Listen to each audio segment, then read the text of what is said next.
Well, hi there, everybody. Welcome to the show. Hi, everybody in the chat. I see you. As soon as I clicked over, the first message I see, the first new message that I see pop up in the chat is from Dana going, TikTok, Shives. I'm here. Hi, everybody. Welcome to the show.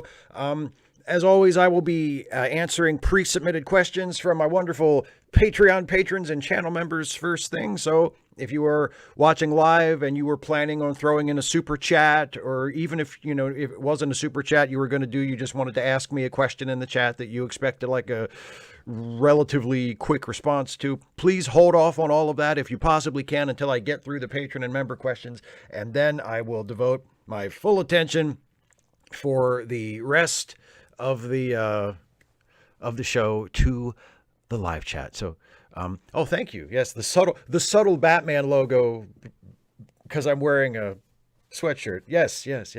It's like if Bruce Wayne got a little lazy when he went out for a jog, and he was like, "Oh fuck," nobody saw that, did they?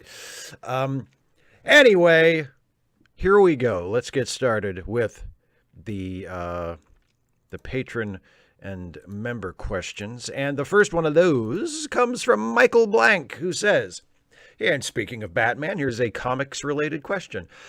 Aside from DC and Marvel, what are some of your favorite comic characters or series out there? I love Invincible and am happy to see it getting the excellent adaptation. I'm also a fan of comics like Chew, about a world where bird flu caused chicken to be outlawed. The FDA is the most powerful government agency, and people have food-based superpowers. And Die, a comic that is basically the Dungeons and Dragons cartoon if G.R.R. Martin was a consultant on how they suffered. Also, anything with the Tick is a win to me no matter what. Well, you mentioned Invincible. I don't think I've ever actually read the Invincible comics, but I used to read The Walking Dead, which was also Robert Kirkman.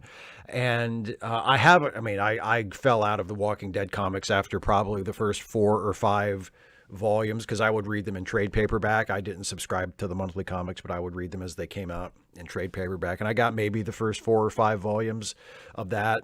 Maybe a little more. I can't really remember. But and I liked it a lot, but I just kind of gradually fell out of it. But Walking Dead back in the day, 10 or 15 years ago, I was into.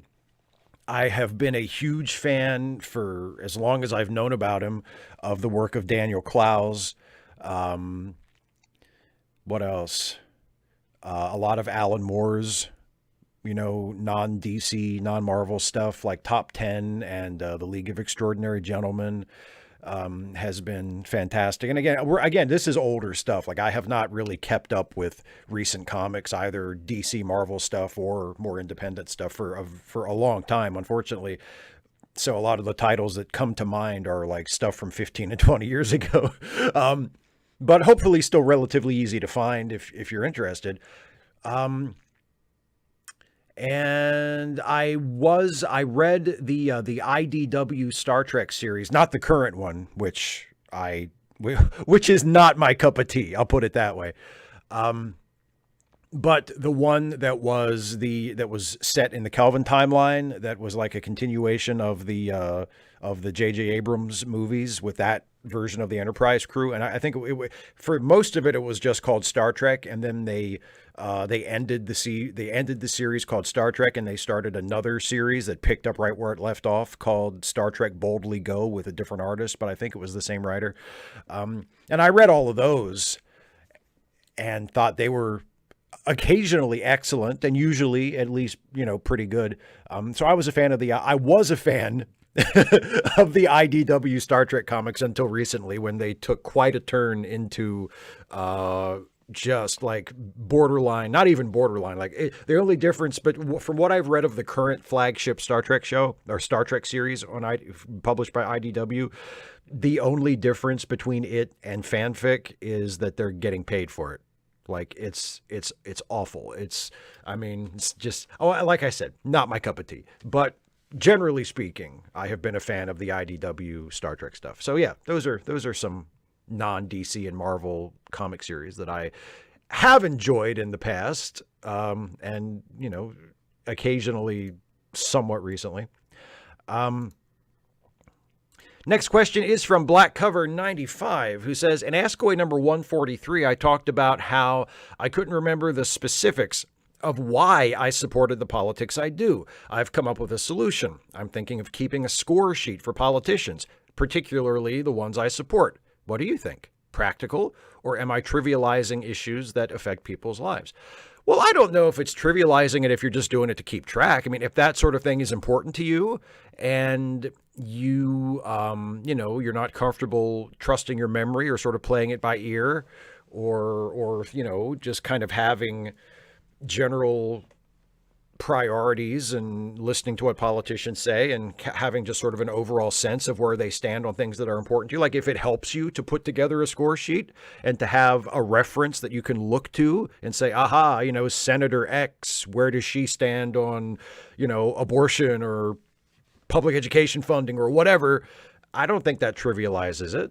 If it's just something that you're using as a tool to keep track of stuff. And I don't think there's anything wrong with that at all.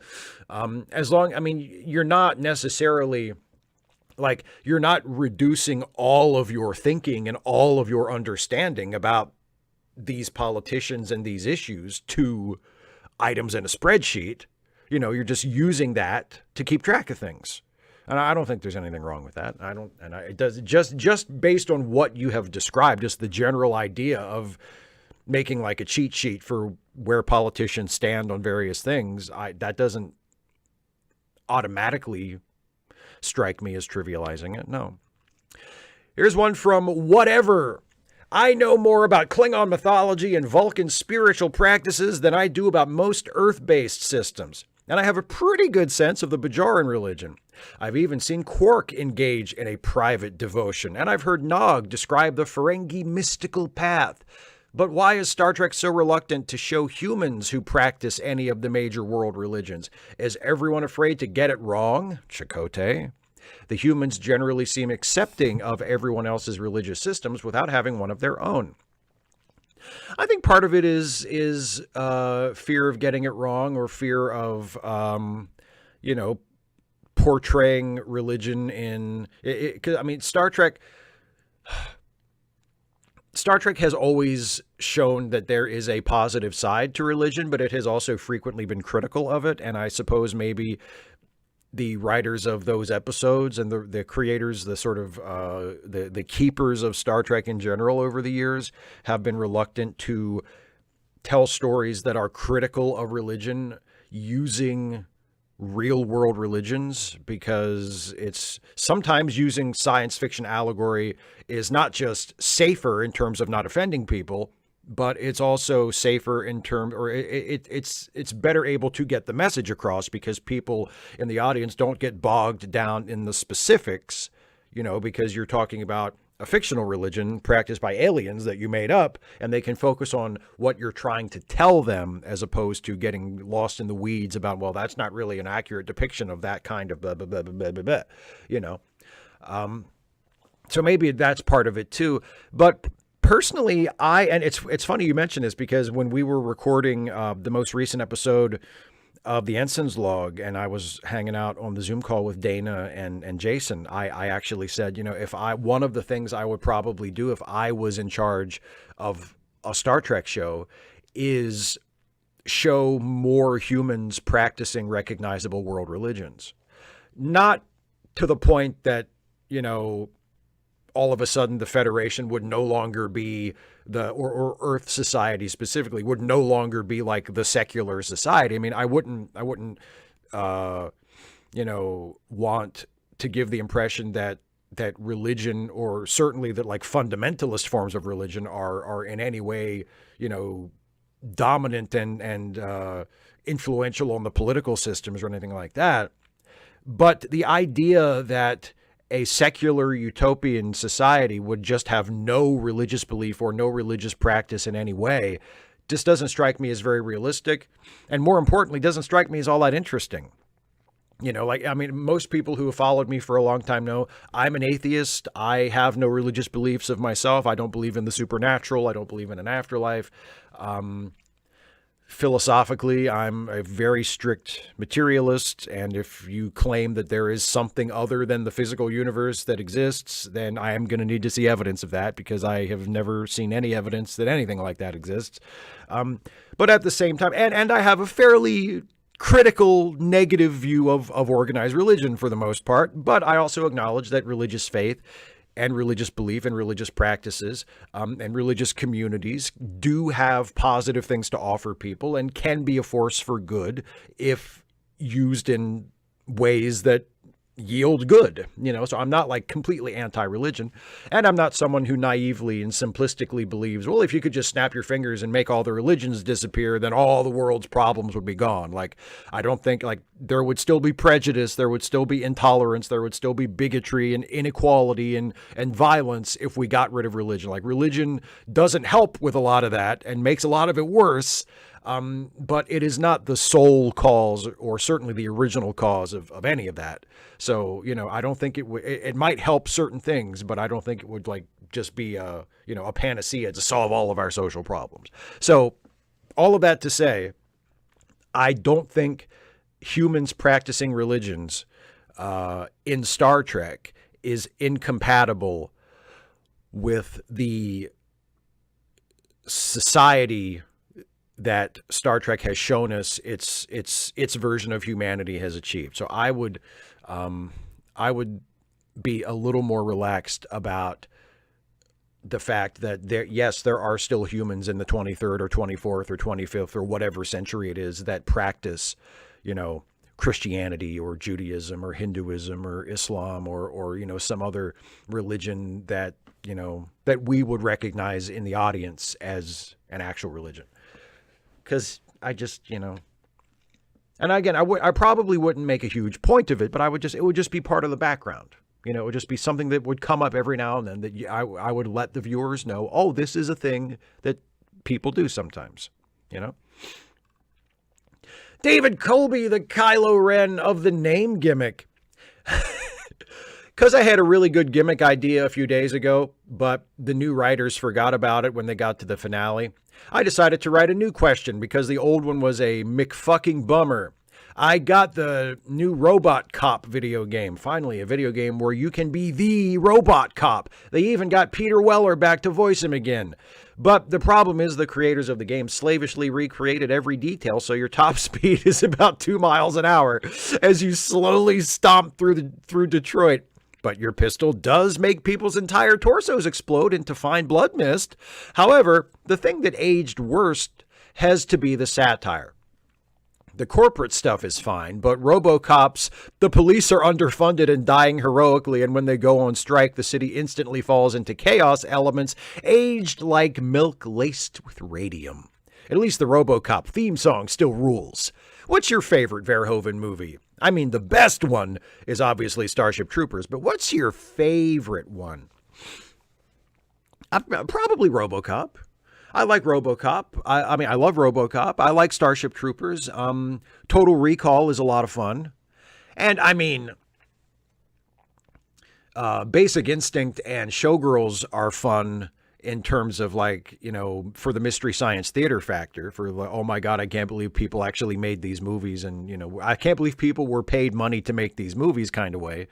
But in terms of like my favorite movie to watch because it's a good movie, RoboCop. Yeah, RoboCop.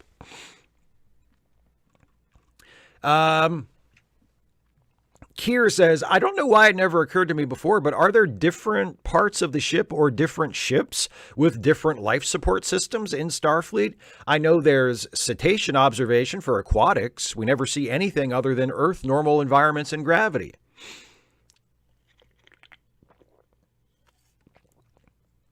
I mean, I would assume there are. We've seen little hints in particular episodes that like the atmospheric conditions and the gravity strength, the force of gravity on the ship can be easily adjusted, at least in the TNG era. Maybe if we imagine that the technology is less advanced in like the Captain Kirk era, maybe it would be a slightly bigger deal. But Although on Strange New Worlds, it seems like the Enterprise on Strange New Worlds would probably have no problem with that. But in TNG and Deep Space Nine, it really doesn't seem like that big of a deal. There have been references to, alien ambassadors coming aboard the ship who don't breathe the same air that everybody else breathes, so they have to adjust the atmosphere in their quarters or what have you. So I would imagine, I don't think we've ever had any kind of on-screen confirmation that there are particular ships or particular sections of the ship that have different life support systems. Like, I think that's the thing in Babylon 5, right? Isn't there a section in Babylon 5 where like non-Earth atmospheres are maintained for aliens that need something other than an oxygen atmosphere? I don't think we've ever seen anything in Star Trek to confirm that that sort of thing is a regular feature of starships or space stations, but it could be. Like, I don't see why it couldn't be or it wouldn't be if there was a need for such a thing because of what the needs of the people on the ship were. So yeah, I think, and of course, the reason why we never see anything other than Earth normal environments and gravity is because we don't need to, because most of the characters are still human, and the ones that aren't human are from planets that have Earth-like atmospheres that humans can breathe and the aliens can breathe, because that's just a lot cheaper to make. It's a much more affordable show to do. Brian Baker, Steve, I really like your video essays, not just your Trek stuff, but your political commentary and the comedy shorts. I have a voice for radio and, unfortunately, a face for radio, so I stick mostly to writing. I'm curious as to what the most offensive or stupid comment or response you have gotten in your time as a content creator, and how did you handle the criticism? What is a reasonable and proper response to constructive criticism, and when do you tell someone to fuck off because they are an annoying troll? Curious as to your response. Keep up the good work, and thanks for the response. Well, okay, a couple of things here. If someone offers what I consider constructive criticism, at the very least, I leave the comment up and just let it speak for itself. I don't always have the time or the inclination to personally respond to every comment. Honestly, usually, unless I have something that I think is funny to say in response to it, or at least something that is interesting to say in response to a comment, whether I think the comment is great or whether I think the comment is unfair, I rarely will actually type a response to a comment. And if a comment is offensive or just trying to be instigating or is trollish or whatever, I don't respond to it at all. I delete the comment and I almost always block the person. I don't. So I can't remember the last time, certainly in one of my comment sections, or really anywhere on social media, I can't remember the last time I told someone to fuck off because they were being a troll. If someone's being a troll, I don't respond to them at all. I delete the comment and block them because life's too short. Like, they don't get they get no response from me. They get removed from my channel and instantly forgotten about. And I get on with whatever I was doing, before I saw the comment. That's how I handle it.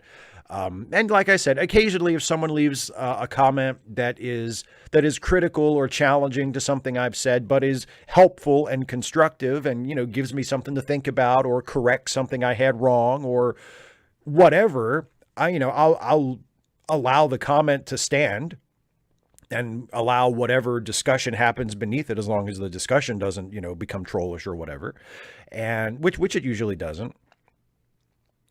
And if I have something that I feel is constructive in my own right to say back or to contribute to the conversation, then I will. But most of the time I don't directly respond at all.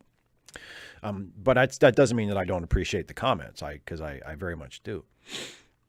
Michael Ridra, first, a follow-up to my last question. Did you ever think of any good examples besides the booth at the end of breaking the rules of writing in a good way? For this week's question, what do you think that document Trump had was? The one he tried to pull out of his pocket and read while on the witness stand. My theory is that it was just a blank piece of paper and he only brought it up because he knew he wouldn't be allowed to actually read it.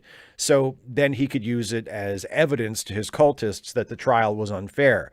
Maybe that's giving him too much credit, but I feel like the one thing the man knows is how to grift. Well, first of all, no, I didn't think of any good examples because I did not think about that at all after the show. So no, I did not consider the question any further after I answered it on the show.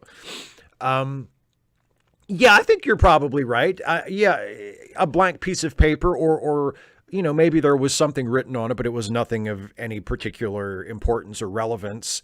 I mean, honestly, if he had that kind of evidence, like if he had evidence that you could submit one sheet of paper and it would exonerate you and it would prove that the trial was a sham or whatever, why would your lawyer not submit it to the court? Why would you say, I'm going to read it on the witness stand? Like he thinks he's in an episode of Perry Mason or something. Actually, I mean, he's enough of a dipshit that he probably does think that he's in an episode of Perry Mason, because he sees everything in terms of television. That's why he's always talking about ratings as though ratings mean anything to anybody outside of the television industry. Like nobody gives a shit about ratings unless you're in the TV business.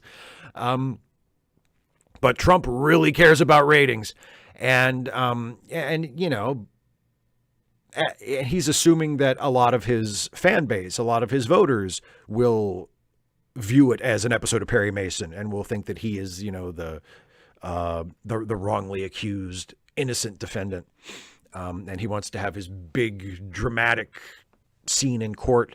But yeah, it's all bullshit. It's a grift. It's a show. It's a sham. It's just like, remember when he was president and he did some kind of thing where he was talking about like how ridiculous it is how long the bills are in Congress, and how many pages that the bills are, that the omnibus bills that they pass in Congress, and he put together this visual aid of like how big the bills were, and it was like just stacks and stacks and stacks of paper behind him, like up to his chest. And you could see, and photographers who were there took pictures that proved it was just blank sheets of copy paper. Like there was nothing written on any of it. It was just blank pieces of paper. So that was all bogus. That was all just to, for a show. And like you said, because he knew that he wouldn't be able to actually do what he said he was going to do. So it would give him something else to complain about. And like every time Trump says, tomorrow I'm going to reveal something that will prove that I'm right, or next week, or next Tuesday, or in 2 weeks. When he was president, he did that a lot. We're gonna unveil our new healthcare plan that'll replace Obamacare and be better, and it'll be the greatest healthcare anybody's ever seen. And we've been working really hard on this plan, and we're gonna release it to the public in 2 weeks. And he said that I don't know how many times when he was president. And not only did they never release a plan, there never was a plan. Like I don't know if anybody was ever even actually working on it. But he said that repeatedly. In 2 weeks, we're going to release our new healthcare plan. It's going to replace Obamacare. It's going to be amazing. It did not ever exist at any point, I'm sure. So yeah, the whole document thing, that was another example of that. Tavikins Turner, I apologize if I mispronounced your name there. Hey, Steve, we need to talk about Kevin. Can we please include the full spectrum analysis of mental health seen in Star Trek? Let me explain. B4 is a mentally hindered character. Data, the favorite son, is a Pinocchio/Rain Man. And we find both endearing. But the ugly and shoved under the rug side of mental health is Lore. He's written off as a cheap, evil twin when there is actually some meat on that bone. Why does no one go in depth about mental illness that contributes to violent outcomes? Or when it is, it's romanticized, sensationalized, subtly glorifying serial killers and cult leaders, in my opinion. Sung's own psychological profile made it certain his creations would be touched with traces of his own faults. Shout out to your rating of Star Trek parents. Like father, like sons. Would you do a dive on that, or at least a vote? Some sources. And then there's links to videos that, full disclosure, I have not watched. But thank you for the question. And that it is a really good topic. Lore is an excellent example of what you're talking about, and just thinking about it now, if I did do a video on that subject, I'm sure lore would figure pretty prominently in it. But let's also remember Ensign Suter from Star Trek Voyager, who was a murderer and was portrayed as like a Hannibal Lecter type, as like a sociopath.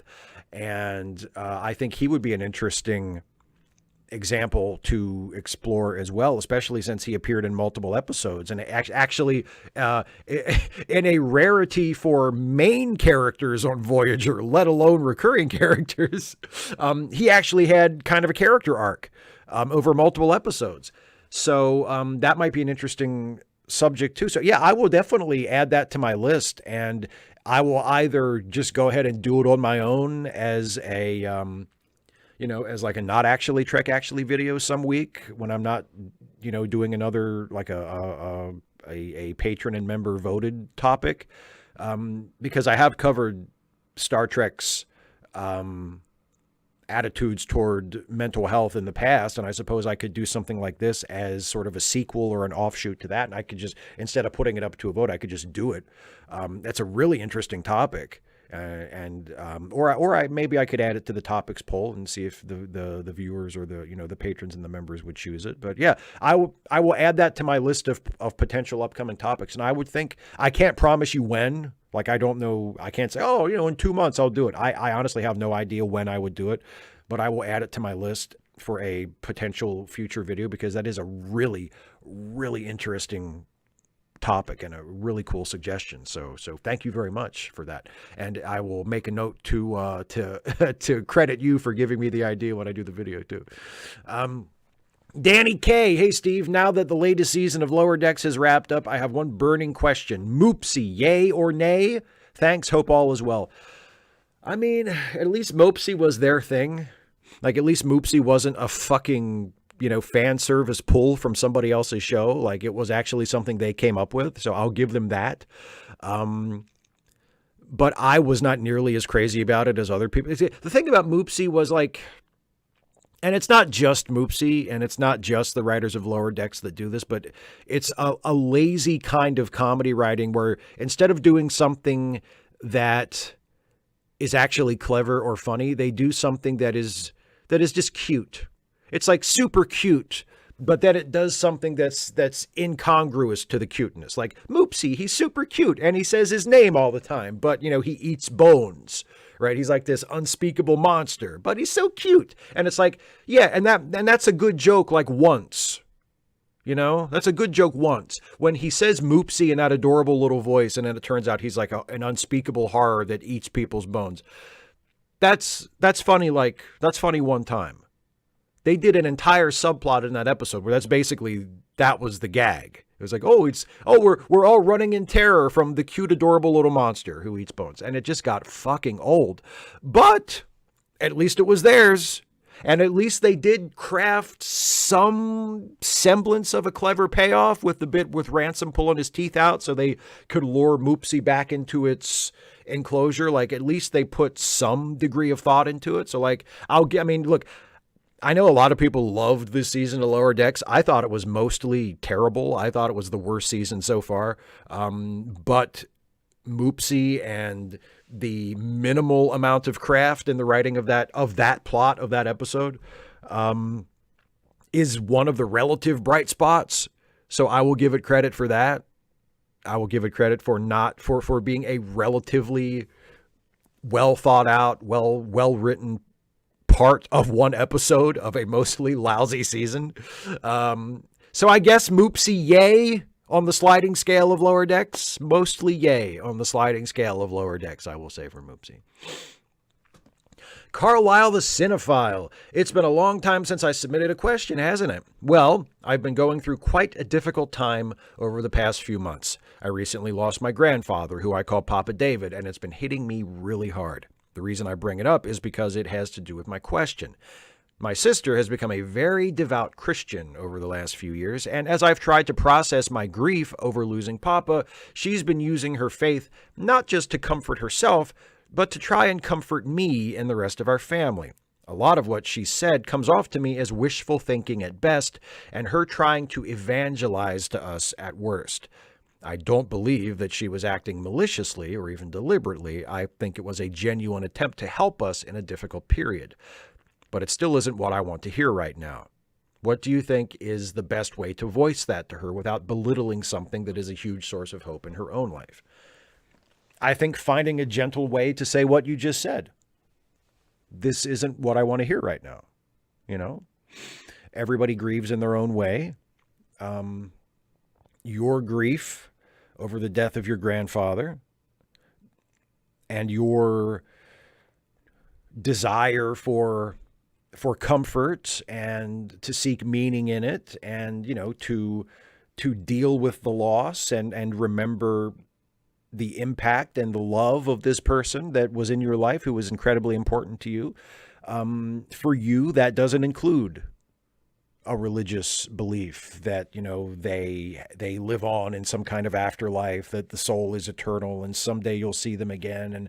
And the sorts of things that I imagine your sister is saying to you and to other people. For you, your process, your beliefs don't include that. And I think there is a way to sort of gently just tell without saying, you know, without demeaning her beliefs, without mocking her beliefs, without coming at her in a way that makes it seem like you are trying to deprive her of her faith and her comfort. You can tell her, you know, I'm glad that this works for you and I'm glad that this is helping you, but this is not what I believe and this is not what I need right now. You know, I have other ways of processing this and dealing with this and coming to terms with this and experiencing this grief in a way that will get me through it, you know, and what you are doing is not helping me and is not what I need. I think you can do that without, she's your sister, you know her better than I do. You know, but I think there must be a way to say this to her in a gentle and respectful way that will not insult her or upset her. And, you are completely within your rights to do it. You know, I mean, I know personally, I have not been in the situation where someone close to me has tried to push a religious form of comfort on me after someone has died. Like I was extremely close to my paternal grandparents, to my pap and granny. Like I've said before, this is their house that I'm living in now, or used to be their house. It's fucking my house now. But anyway, but like they were like a second set of parents to me. Like I was as close to them as I was to my own mother and father, and losing them was absolutely awful. And I lost Pap in 2003, and I lost Granny a few years ago in early 2020. In January of 2020 is when Granny died. And both of those losses were just wrenching. I mean, just wrenching. Pap has been gone for 20 years, and it still feels wrong. Like I have gotten over it emotionally, you know, like I'm not still in an active period of grief over it, but it still feels wrong. It still feels like he should be here. There is still an absence in my life that feels like it should not be an absence. He should be here, you know? And the same thing with Granny, and she, in some ways more so, you know, because, I'm living in her house. I walk into the kitchen every morning, and I can't remember how many times I walked into the kitchen and she was in there, you know, making coffee or making breakfast or sitting at the table reading something. And it still feels strange that she is not here. And I expect it will always feel that way. And I was fortunate that I did not have a religious believer trying to force me as an atheist to take comfort from their version of what is comforting to believe and to think about a person who has died. If I had, If there had been someone in my life who not just did it once out of compassion and then realized that wasn't my deal and backed off, but if I was in the company of someone who insisted and repeatedly tried to tell me, oh, she's in a better place. Oh, you'll see her again someday. Oh, she's with God now, whatever. I would probably tolerate it once just out of respect. And again, they don't mean any harm. They're being compassionate as they understand it. But after I explained myself, if they did it again, that would probably be a falling out. Because I think that's just incredibly insensitive and disrespectful, especially to a grieving person. If they, reach out once on your terms, do the loving, compassionate thing. If they tell you, you know what, I don't believe in that. I'm not religious. I don't think that my granny is in heaven. And you saying that does not help me at all, and kind of rubs me the wrong way. Like if you say that to someone and then they continue telling you things like that, then to me, that's a falling out. That's okay, we don't need to talk anymore. And I don't give a fuck if you're my sister or not.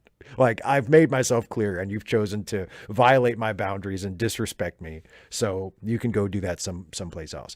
So I feel like I know emotionally what you're going through. And I'm not saying that you should, I'm saying you should break it to your sister very gently and try not to hurt her feelings, because you make it sound like she's not trying to do anything wrong to you. Maybe she's, she just doesn't realize what she's doing. You say she's become a devout Christian over the past few years. Her faith presumably is still relatively new. And perhaps she views this experience as a test of it, as an opportunity to really make use of it, So just let her know kindly that you're not interested, and hopefully she respects that. General Contact Unit Problem Child. So because of the Palestine situation, Biden is badly behind in the polls. I have two questions about that. One, do you think it's worth worrying about bad polls 12 months out from an election? I know you already said no during the last stream, but does the fact it's about Palestine change your opinion at all? Two, why do some people think Trump would be better on the issue? I initially assumed it was just young people being like, well, I can't vote for either. But according to polls, apparently some people genuinely think Trump wouldn't support what's going on, even though he said he would, and also added he'd crack down on pro-Palestine protests in the U.S. Do people not listen to what he actually says? Answer to your first question, I still don't think it's worth getting bent out of shape over polling 12 months out from an election.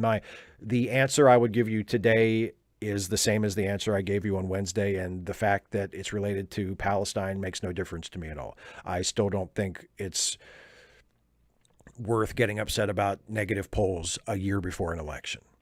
Like I said on Wednesday, I don't think you should just forget about it. I don't think, and I especially don't think Democratic candidates and people who work for Democratic campaigns should pretend that it just isn't happening. I think you always need to be running to win, and not resting on your laurels. And I certainly don't think they should be taking anything for granted. I think it's going to be a very close, very tough election, not just for the presidency, but nationwide. The Democratic Party has some challenges ahead of it next year. And I think those are all surmountable challenges. Like, I don't think the outlooks are dim necessarily, but I do think they need to be on top of things, But no, I don't think I do not feel like it's time to start running around like chickens with our heads cut off because of some bad polls in November the year before an election. And the fact that it relates to the Palestine situation makes no difference whatsoever to that opinion. As for why do some people think Trump is better on that issue, and do people listen to what he actually says? I mean, look, anytime anyone thinks Republicans are better on any issue, it boggles my mind, because Republicans are literally worse than Democrats on every single major issue. Like, Republicans historically have been far worse as stewards of the economy than Democrats. Republicans have been far worse in terms of U.S. military involvement in foreign conflicts than Democrats have been. Republicans have, we have proven that their rhetoric about being tough on crime is just empty rhetoric. It means nothing. So, anytime people say, "Oh, I trust the Republicans on issue X more than I trust the Democrats," it always makes me think, have you paid attention to anything? Like, I cannot think of a single major issue that I would rather have a Republican in charge of it than a Democrat. It does not exist. But do people not listen to what he actually says? No, the people who support him don't listen to what he actually says. Like, that's an easy answer. The people who support Trump don't listen to what he actually says. They listen to him saying things, and then, as necessary, they imagine what he actually said. And I don't know if you've ever watched like interviews with Trump supporters or seen Trump supporters responding like online when he says or does something outrageous, like something that even they don't seem able to defend. They'll just pretend that he did something else. Like they won't even try to defend it. They'll just say that he did something else, or they will invent some other meaning to his words that he clearly didn't intend, but they'll just assume, well, that's not what he meant. When he said that, he actually meant this, and then they'll just go with that. No, they don't care what he actually says. They don't care what he actually says, because if he says something that they just cannot defend under any circumstances, they'll just ignore it and pretend that he said something else. Agent Meister, who believes that what doesn't kill you makes you stranger. Peldor Joy, Steve, The Killing Joke. I've heard a lot of debate about it in recent years. It's considered either a masterpiece or an abomination. I first read it about 10 years after it first came out and thoroughly enjoyed it. Not perfect, but by no means bad. There wasn't a frame of Brian Boland's art I didn't like, and while Alan Moore's approach was somewhat unorthodox, I can see why it was, for a time at least, considered one of the great Batman stories. God knows it's been reprinted in deluxe, super deluxe editions enough times. It must be doing something right. Moore said he hated the idea that it became canon, as have others in the comics industry, but I'd counter that by saying it led to the introduction of Oracle, one of my favorite characters in comics. Barbara Gordon's new role gave us some amazing stories about overcoming adversity, but at the same time, she was never defined by her disability. I'd love to hear your thoughts on The Killing Joke, and thanks for reading.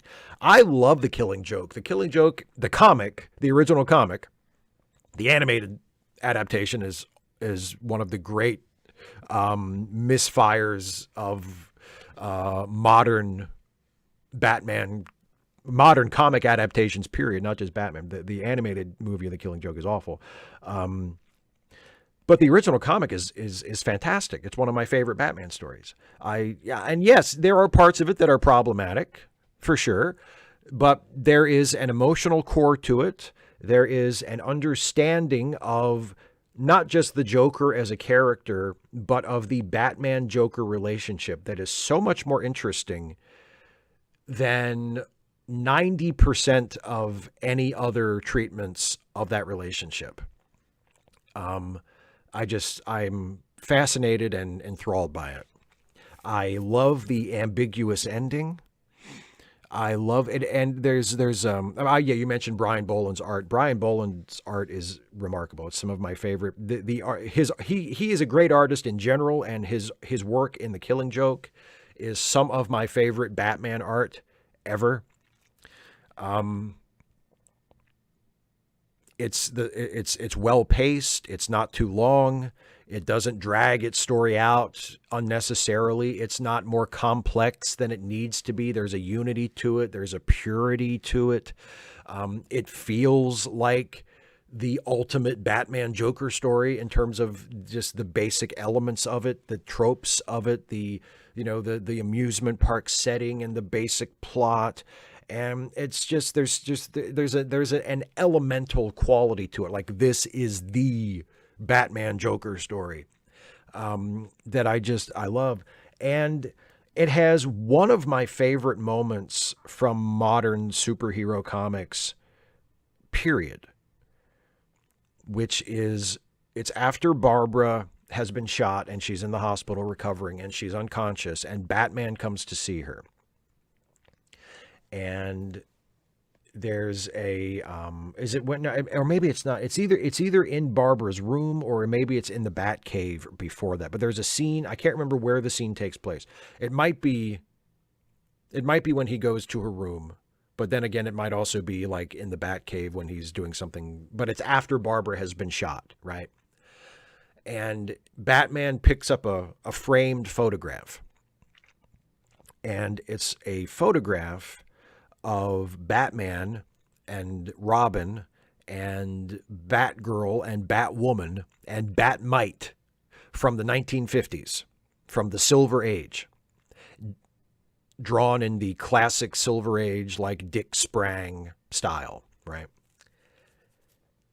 So here is a panel of the grim, serious, violent, dramatic, dark, modern Batman, who is experiencing one of his darkest episodes because Barbara Gordon, his former sidekick, his friend, the daughter of his friend, Commissioner Gordon, has just gone through this terrible trauma, has been brutally assaulted, has been shot and paralyzed, and is in the hospital in very, very, very serious condition.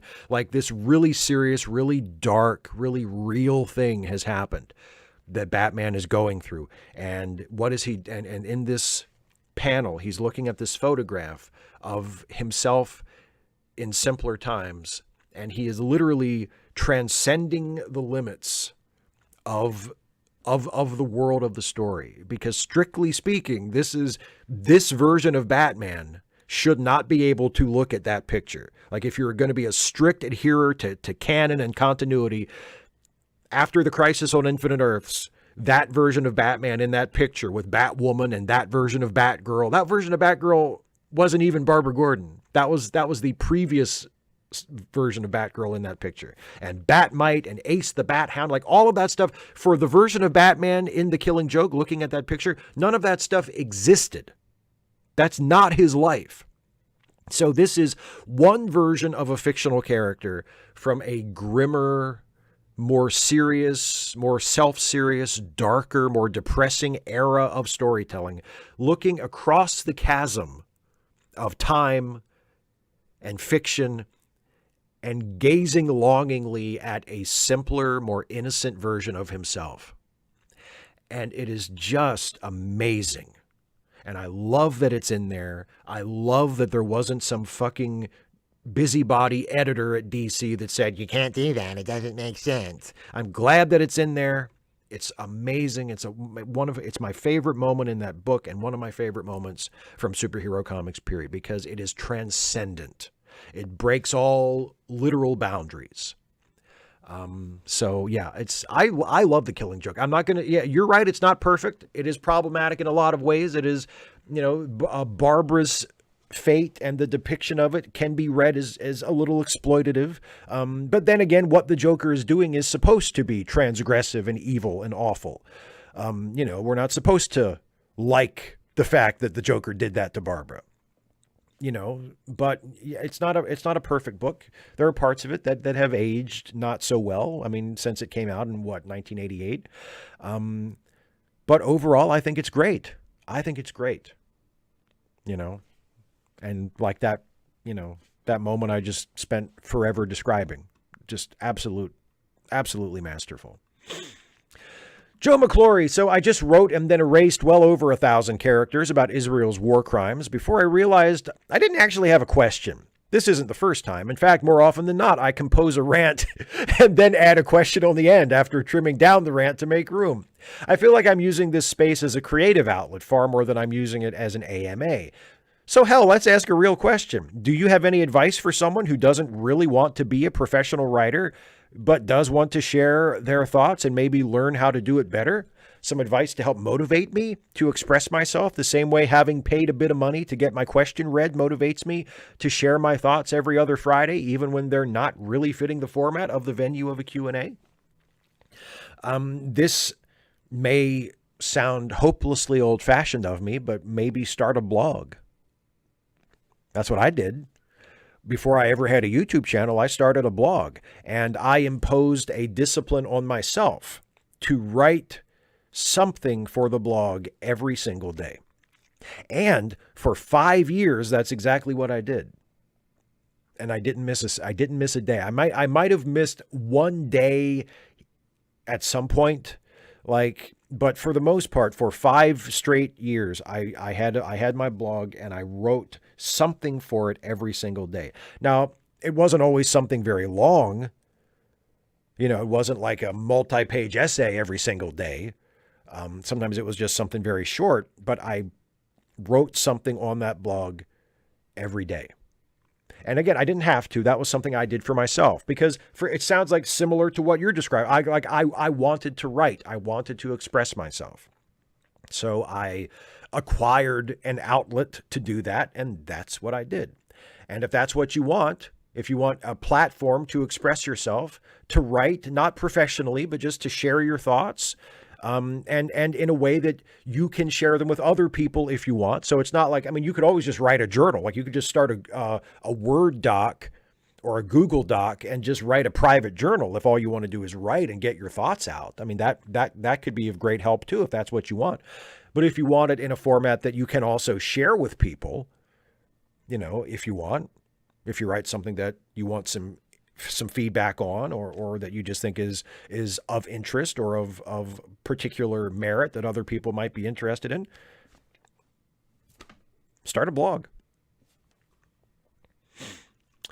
The very tired some random geek who is constantly keeping themselves poor to help out their friends in need.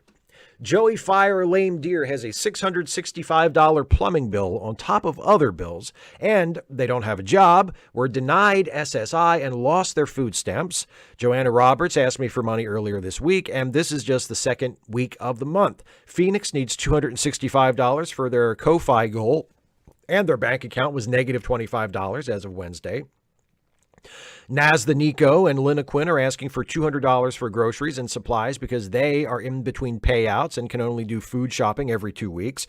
Charity Links has been updated, and I don't want to badger others about their finances to see if they have maxed out their credit cards like I have. So I am sure many can't afford to help out. So nothing but 12-hour work days for me, as many days as possible. For sure, Saturdays and Sundays if I can work on Sundays. But I'm curious about your answer to this question. Does humanity as a whole have a collective goal, either as a species or a society? If not, what should it be? To answer the first part of the question, no, I don't think humanity has a collective goal. I'm not sure how we would go about choosing a collective goal. Like if we decided hypothetically that humanity ought to have a collective goal as a species, how do we decide what that goal is? And how many of us have to agree that that is the collective goal for it to count as, in fact, the collective goal? There are all kinds of things that I can think of that would be worthy goals, world peace, ending poverty, ensuring that healthcare was accessible to everyone, regardless of their ability to pay for it. Like increasing literacy, eradicating infectious diseases that kill people every year, opposing authoritarian and repressive political systems that exist throughout the world. Like there are all kinds of goals that we could set for ourselves as a species that would be worthy. So I don't know if I can really say, well, we should have one and it should be this. But I don't think we have one now. And I'm not sure if choosing one is the right idea. I think we can, we can and do multitask as a species, and there are plenty of us to go around, and we can work on ending poverty and overcoming sectarian violence and racial intolerance and intolerance toward people of different genders and different sexual orientations and all the other problems that exist, climate change, Hell, if you want I'll tell you what, climate change. If you want a single unified goal that all of humanity should come together to pursue, mitigating climate change, because that is an urgent, potentially existential threat. So yeah, we should all come together as a species and work on trying to end climate change. Not to the exclusion of everything else, because all that other shit I mentioned needs to be addressed as well. But if you're looking for one particular thing that we should all get on the same page about and try to do something about, climate change. How about that?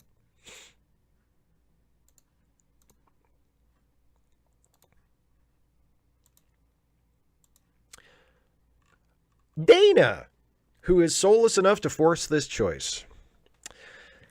Happy Friday, Steve. To celebrate surviving another 2-week stretch, I thought I'd ask you for another story about wee small Steve. This time, I am curious about the development of the antipathy, which, interestingly, you do not often discuss, for an apparently putrescent, nefarious group of dirtbags, the Yankees. What originally sparked such loathing, and what have they done since that causes you to maintain your rancor? And finally, the question that I know you knew was coming. You always root against the Yankees, and especially so when they play your beloved Orioles. But, hypothetically, who would you root for between the Yankees and the Orioles if Donald Trump had bought and owned the Orioles?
How dare you?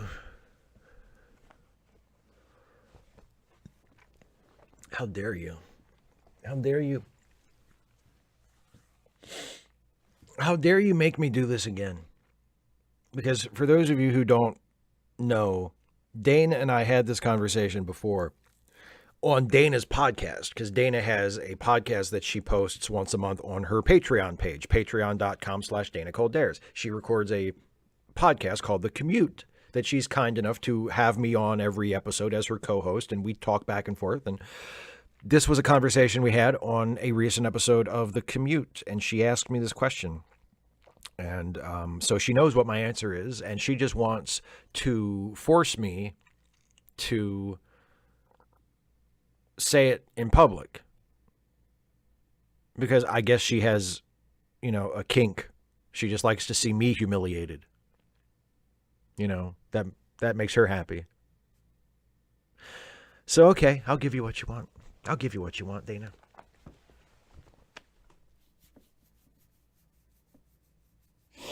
If Donald Trump owned the Orioles and the Orioles were playing the Yankees, as they inevitably would since they're in the same division of the same league, they'd play each other many times a year.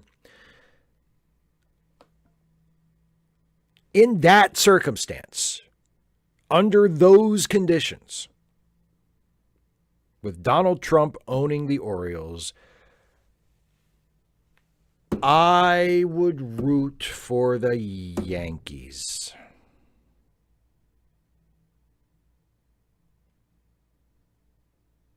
You happy? You feel good? You proud of yourself?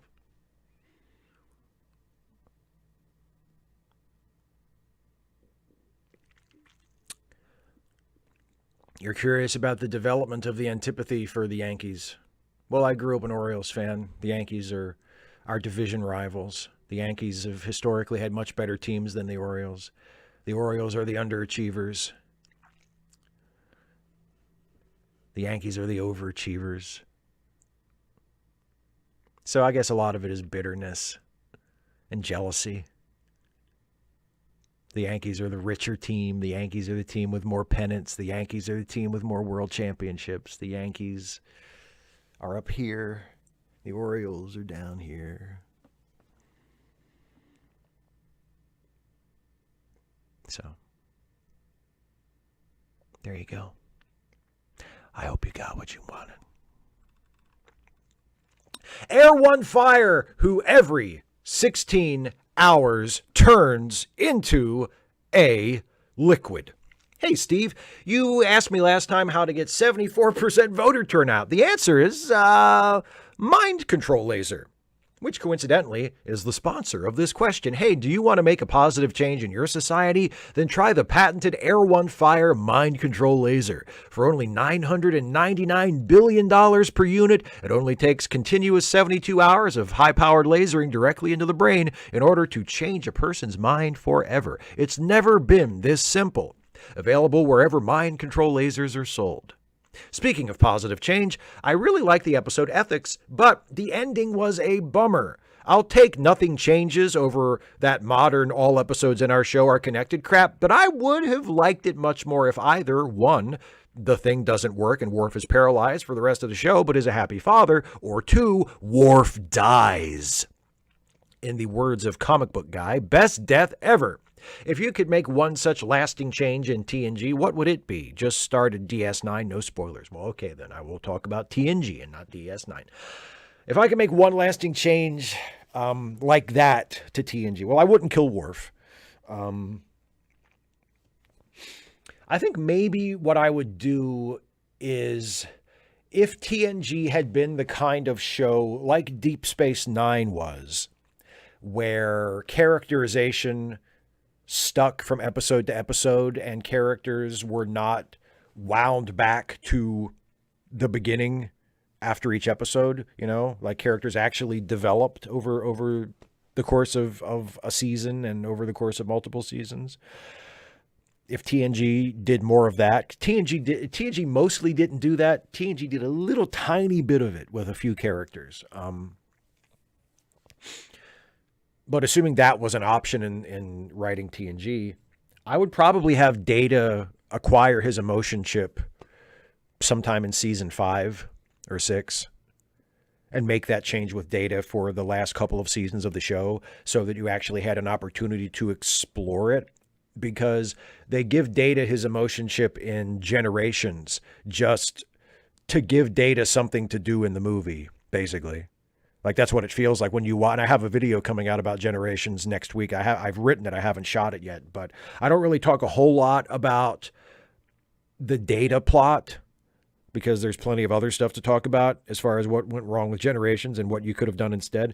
But that is also a problem with the movie, is that the Data plot of, hey, I had another social faux pas where I did something that I thought was going to be funny, and then it turned out people didn't think it was funny. And okay, that's the last straw. I want you to put my emotion chip in, Geordi. And then Geordi does, and that's just kind of Data's thing for the rest of them. It really feels like it's just something to give Data something to do. And then it plays no role whatsoever in any of the rest of the movies. It plays there's a scene in First Contact where the Borg Queen turns his emotion chip back on. But it's not like a major part of the movie. So Data having emotions winds up being used for a, keep the popular character busy subplot in the first TNG movie, and then basically is a non-factor for the rest of the movies. And the less said about Picard, the better. So I would give Data his emotions before TNG goes off the air. I'd give Data his emotions. Let's say season 5. Let's say mid to late season 5. So you have all of season 6 and all of season 7 to have a couple of Data episodes in there that deal with him dealing with the emotion chip and developing his character from that point forward. That is the change I would make. Russell, hey Steve, I need to find the essay and I lack the time today to do so, but I want to talk to you about capitalism and I'm going to make it simple. I refer once again to one of my favorite DS9 episodes, Past Tense, the difference between gimmies and dims. By the way, I hate the term dims. It's like referring to a mentally challenged person as the R word. My question is more for the gimmies. Do you believe they should get a free ride simply because they don't want to contribute to society? At least with cops and gun control, I understand and even appreciate your position, even if we slightly disagree. Well, more than, but still I believe in the individual responsibility. Anyways, what are your thoughts? Well, first of all, I think you're mischaracterizing the gimmies. They are referred to as gimmies, but it's made pretty clear that most of the people in those sanctuary districts are ready, willing, and able to work. There just aren't jobs. Like, it's not that they're just sitting around expecting handouts. The government forced them to live in those sanctuary districts, and most of them, it seems, from what we can see in the episode, would be eager to get jobs and work instead of just passively receiving benefits. So I think you're mischaracterizing the gimmies in the episode a little bit, but also, I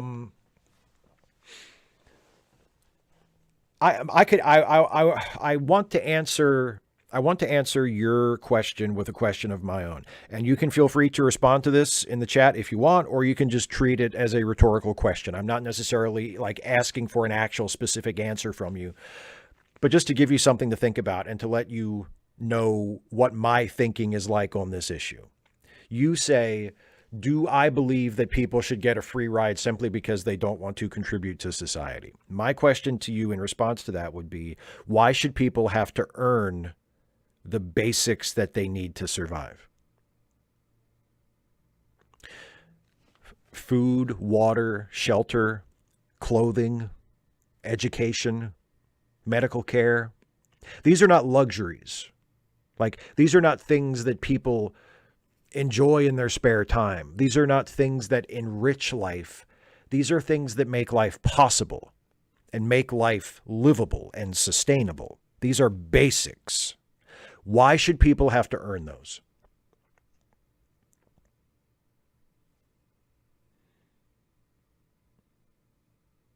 And if someone is not doing work that is judged as being sufficient to earn those basics, those basic needs of life, why should that person, for that reason, be looked down upon and shamed and denigrated and said, oh, they're not contributing to society, they're lazy, they're leeches, they're drains on our resources, whatever?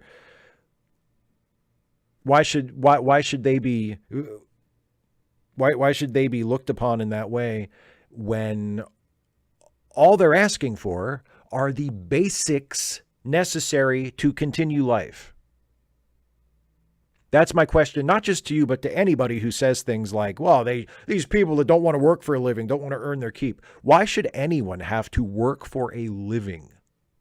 You want to work to earn extra money, to earn a better standard of living, to buy a bigger house, to buy a nicer car, to buy the creature comforts, to buy things to, improve the quality of life beyond the basic level? Yeah, absolutely. Go out, get a job, earn money, work your ass off, buy nice things.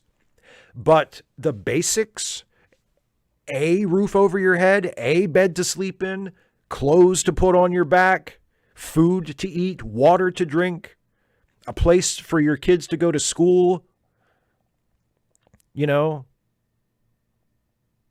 education, transportation, these basic things that make life, especially life in a society like ours, possible and tolerable.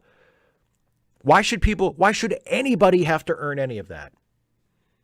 Why is that not an entitlement to every single person who lives here, who lives anywhere who lives on this planet because we have enough resources to provide it. Why is that not a birthright of everybody? And I've certainly never heard a moral argument. You can maybe make practical arguments, although like I said, I really don't buy those either. And certainly not in the long term because the resources exist to do that. We just need to distribute them properly. But there is no moral argument. Like there may potentially be a practical argument as to why we can't do it, or at least why we can't do it right now. But morally, there is no argument that I have ever heard that is remotely persuasive as to why we should force people to earn that which they need to survive. So, that's my question. Ranter Matt. Hi, Steve. Been a while since I did this. I had a thought about one of your favorite captains, Captain Jellicoe. He spent years as captain of the USS Cairo, and as such, probably had a crew that was conditioned to be used to his demanding style at the job. Do you think when he returned to the Cairo after the events of the 2-part episode's Chain of Command, did the Cairo crew maybe have the sense of dread to the return of Captain Jellicoe? Or had the crew may have been so used to their captain's style that they welcomed him back and smirked over how soft the Enterprise crew was, complaining about getting the job done in the manner they are used to? I mean, if you imagine that there are individuals, there are probably people on the ship who had either response. There were probably people on the Cairo who loved Jellicoe and thought he was awesome. And there were probably people on the Cairo who thought he was a hard ass and were happy to have him gone for a little while, But I like the thought that for the most part, people on the Cairo think he's a good captain. Because I think he's a good captain. Like, I think he's a terrific captain. And for the most part, when he comes into conflict with the characters on the Enterprise in those episodes, I'm mostly on his side.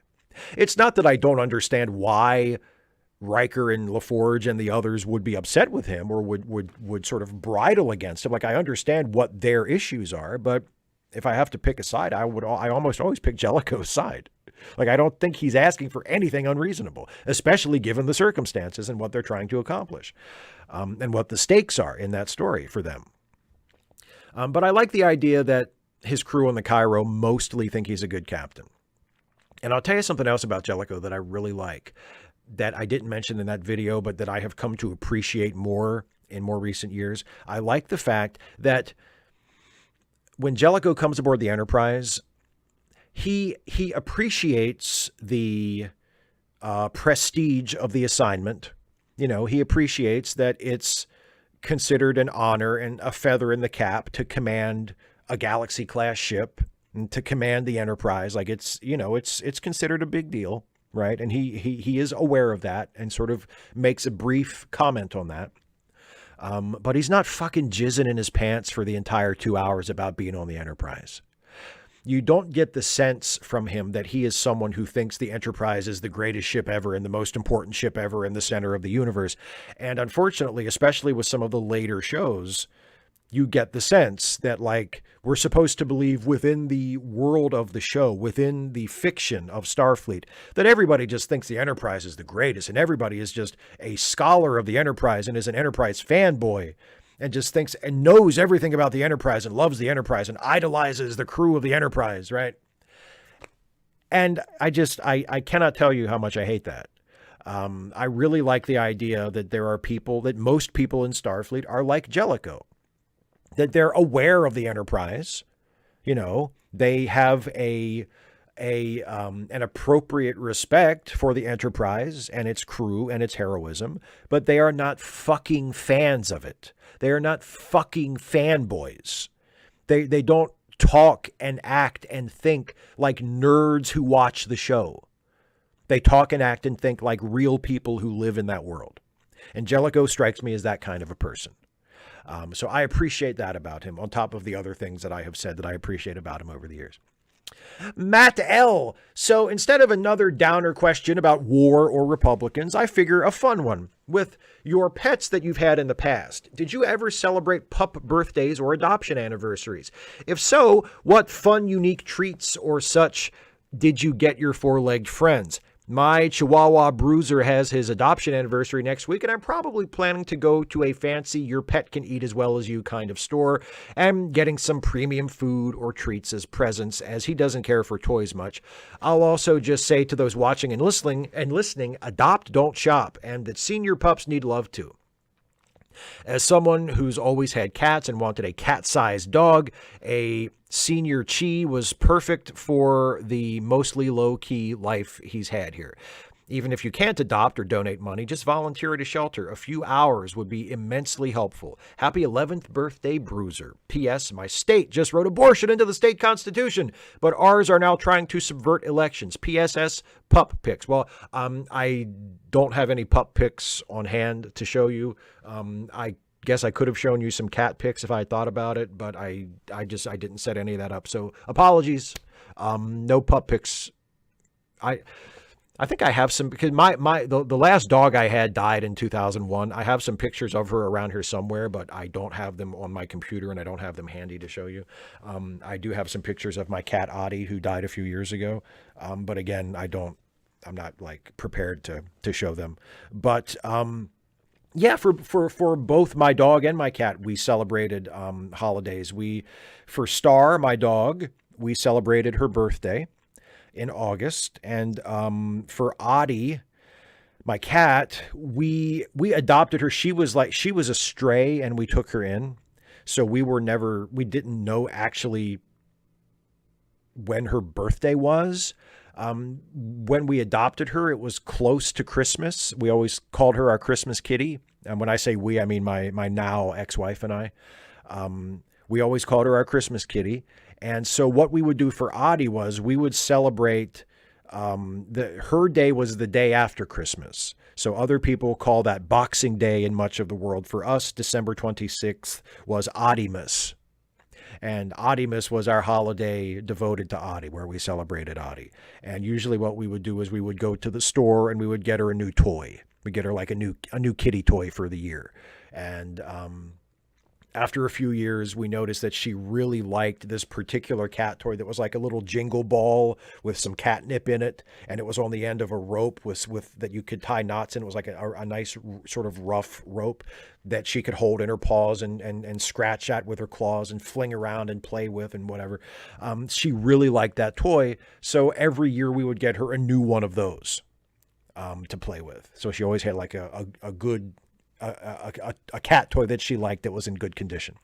And so that was how we celebrated Audie the day after Christmas, Audiemas. And for Star, we celebrated her birthday, and we also would always get her presents for Christmas. So the dog always had Christmas presents as well as the rest of us to open on Christmas morning. So yes, we definitely celebrated birthdays or the equivalent of birthdays and holidays with the pets. John Byrne says, my comment on your Miri review included, I doubt the children would have survived. They would have starved to death before the Enterprise would have arrived. Oh, you forgot McCoy's quip, truant officers. Also, I read the James Blish story based on the episode where they discuss how old Miri is, as she's a few hundred years old. Good video.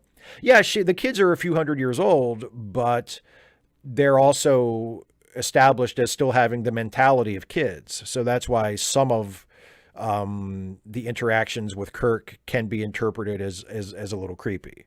Again, as I said in the video, I don't think they're intended as such, and I don't think Kirk in the video in the episode like crosses any lines or does anything wrong. But you know, the way some of his looks at her are shot, and the way some of the allusions to the fact that she is entering young womanhood from some of the characters are scripted. It just feels a little, so the fact that she is chronologically 300 years old doesn't really enter into it. It's more, it's the emotional age. It's the fact that, yeah, she might be 314, but she behaves like and has the emotional maturity of a 14-year-old. That was the relevant bit of information. And as for the starve to death thing, I mean, they mention that in the episode. There's a line at some point where Spock says they'd done a survey of the town or the surrounding area and they're running out of food. So their impending starvation is somewhat of a plot point in the episode. I mean, if you look at it realistically, yeah, the kids have been there like that for centuries. So if this were real, they probably would have run out of food. If they're not, I mean, it doesn't seem like they're hunting. It doesn't seem like they're gathering food from the wild. I guess they've just been eating canned food, like food from the grocery store, like a zombie movie. And yeah, after 300 years, that's all going to be gone. So realistically, they could not still be subsisting on that kind of food. If that was their only source of food, yes, they would have starved to death long before the Enterprise arrived. But you know what? If it was realistic, there wouldn't be an exact duplicate of Earth out there in space, and there wouldn't be people on a spaceship traveling faster than the speed of light, teleporting down to visit them. So I feel like realism isn't necessarily a relevant concern to the episode.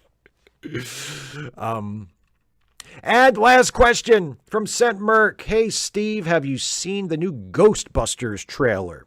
If so, what did you think of it? I was unenthused and bothered by the reverential towing. It has the same tone that Afterlife had that made me curse that movie despite its blatant nostalgia pandering totally working on me. I suspect you reviled that film, but what did you think of that one as well? I thought 2016 was decent but forgettable, and I'm that weirdo who says 2 is good and people should say so. Any thoughts on Ghostbusters, and when are you reviewing it on Late Seating? I have not seen the new trailer. You're right. I was not a fan of Afterlife at all. Like I wouldn't say I reviled it. I didn't think it was that bad, but I was not a fan of it. I didn't like it. I didn't think it was good. And there were certain parts of it that I positively didn't like. So yeah, I'm not particularly in a hurry to see the new trailer. I mean, I'll watch it at some point if I remember, but I'm not like, oh, there's a new Ghostbusters trailer. Like I'm not that way about it. And yeah, I thought the 2016 one was fine. The all women Ghostbusters that the internet lost its mind over. I thought it was fine. I thought it was hilarious, actually. Like the problems I had with it were in terms of plot and in terms of the way, it did the same thing that most superhero movies do now, where like the last act just became this mess of CGI, and they kind of forgot to write a movie. They just said, and then 20 minutes of CGI stuff, right? But as far as like the jokes and the funny stuff, my God, I thought it was hilarious. I laughed my ass off. I thought it was way funnier than Afterlife. And I thought it was a much better movie than Afterlife overall. So no, I was not impressed by Afterlife. I'm not particularly, on the hook for another one. The original, I think, is a masterpiece. I love the original Ghostbusters. It's one of my favorite movies. I love Ghostbusters. Ghostbusters 2 is okay. I don't think I disagree with you. I don't think Ghostbusters 2 is good. I do think it's a bad movie, but it does have its moments, it still has maybe my favorite single joke from those movies, which is when Ray and Egon are doing scans in the baby's room and they're just having like small talk. And Ray, noticing what a sort of straight arrow guy Egon is. He says, "Come on, Egon, didn't you loosen up even when you were a kid? Didn't you play with toys when you were a kid?" And Egon says, "We didn't have toys when I was a kid." And Ray says, "Really? You didn't have any toys? You didn't even have like a slinky?" And Egon says, "We had part of a slinky, but I straightened it." And I've always loved that joke. That joke has always killed me. So, Ghostbusters 2 has its moments, just not very many of them, and not enough of them for me to say it's a good movie. But, I mean, yeah, the original Ghostbusters is fantastic. But, yeah, the Afterlife, pass. And whatever they're doing in that same vein beyond that, I'll probably see it when it comes out on some platform that I already subscribe to that I don't have to pay for. But I'm not like super excited about it. Well, that is the last question. Now I will turn my full attention to the live chat in about 1 minute. Because before I do that, there's another thing I need to do, and that is to show you all a Stuffy and Friends short. And I mentioned last time I was down to my last Stuffy short, and I needed to write some more and shoot some more, and I have done so since the last time. So this is actually the one I'm going to show you tonight is actually one from the new batch. This is one I just made this past week. So it's fresh. And then one of the ones I'll show you in a few weeks will be the one from the previous batch that I haven't shown you yet. But I wanted to show you one of the new ones first. So please do enjoy this brand new Stuffy and Friends short that will go up as a standalone short on my YouTube channel tomorrow. But because you are kind enough and discerning enough to watch this live stream tonight, you get to see the new Stuffy short right now.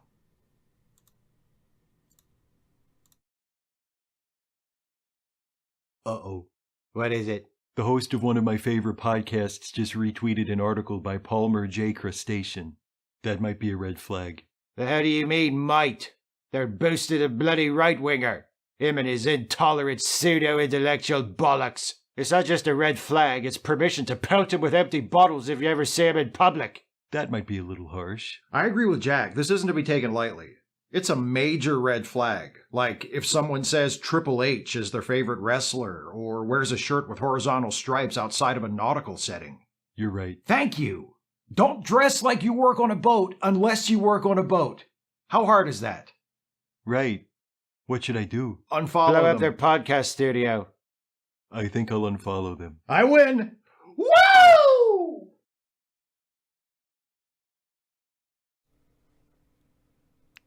So there you go. Brand new Stuffy. I hope you enjoyed that. I think that one's okay. So, yeah. Hi, everybody. Turn now to the live chat for the remainder of the show. Let's see what everybody has had to say.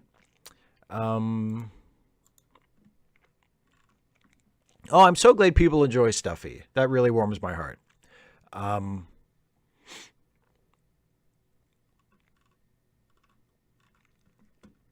Kane 20C, boat or a gay club? Okay. Dana, sort of, yeah. Like when I wrote it, I was thinking Ric Flair, but when I performed it, I tried to not do an exact Flair impression. Like the woo that I do when I walk away there isn't quite Ric Flair. It's a little higher.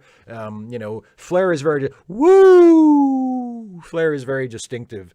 And I tried not to do exactly Ric Flair, but yes, of course, whenever anybody goes, woo, everybody thinks of Ric Flair.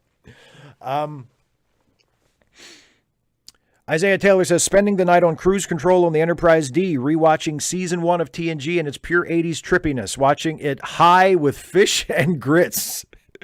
Happy Friday night, everyone. That's probably the best way to enjoy season 1 of TNG, man. So I'm glad you're doing that. Find a way to enjoy it. David Colby with a super chat. Thank you, my friend. Says, I'm spending $5 on this. People who threaten to not vote for Biden are not saying Republicans are better. They're trying to scare him into doing stuff. Yeah, and if that's the reason they're doing it, then I can respect that. I mean, if you're doing it strategically to try and push him, to be harder on Israel and to push harder for, ideally for Israel to just stop killing Palestinians, but at the very least to do more for, humanitarian issues there. I think that's fine. I think the reason people are upset is that it creates the impression that, if Biden is not where we need him to be on the Palestinian issue, then we can just not vote for him and that'll be better. And it won't be. Because if Trump wins, it will not be better. As disappointing and frustrating as Biden is on this issue, along with many other issues, if Trump wins, it will not be better. It will be many, many, many times worse. But I do acknowledge and appreciate if people are using the threat of withholding their vote to apply pressure to the Democrats and to Biden, then I think that's legitimate. Carlisle, the Cinephile, the super chat. Thank you very much, my friend. Says, do you think you'd ever be interested in doing a best Spider-Man ever video? I must admit, I'm curious to know what your favorite version is, be it a comic, show, or movie. It would just be a matter of time. Like, I don't know where I would fit that video into my schedule. Like, it's difficult enough to find space to do the Batman and Superman ones. So to do a Spider-Man one as well, like, it would have to be, like, it would make those videos even more infrequent than they already are. But yeah, I mean, in terms of my favorite version of Spidey, my favorite version of Spidey is probably either the original Stan Lee, Steve Ditko run from the comics, or the Stan Lee, John Romita run that came right after that. Like, I'm a big fan of early, 1960s Spider-Man. Some of my favorite superhero comics ever are like the first, probably 3, 4, 5 years of Spider-Man. And of course the first Sam Raimi movies, especially Spider-Man and Spider-Man 2. Like, those are just, especially Spider-Man 2. My God, Spider-Man 2 is a damn near perfect movie. Here's a super chat from John Burns. Thank you very much. Says, you could have mentioned to whatever the Hitchhiker's Guide on Religion. One species believed that the universe was sneezed out of the nose of the great green Arkle seizure and await a great handkerchief. Okay. I mean, the subject was Star Trek, but I suppose I could have mentioned the Hitchhiker's Guide. Thank you for the super chat, John. And here's one from Stephen Clenard. He says, House Speaker Mike Johnson reportedly, I've heard about this, reportedly uses a software service that reports his porn consumption to his 17-year-old son. Wouldn't they call a Democrat that reports their porn habits to a minor a groomer? Yes, they would. And they would call that person a groomer, and I call that person someone who has a very serious porn problem. Or just needs to fucking lighten up about people watching porn, which I think is probably the case here. But like, if you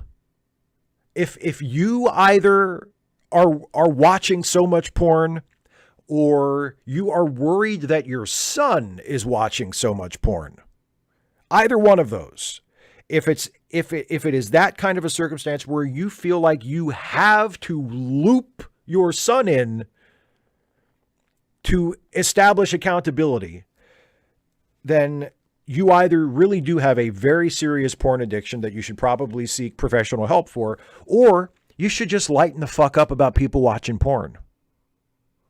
And just stop being such a fucking false, pious, churchy stick in the mud and say, look, it's not going to hurt anybody if you watch a little porn every now and then. Like, Jesus fucking Christ, you fucking freaks. Just relax, for Christ's sake. Yeah.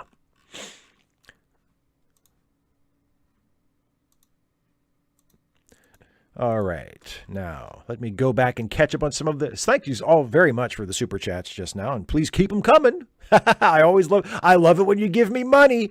But let me catch up on some of the non-super chats that I missed.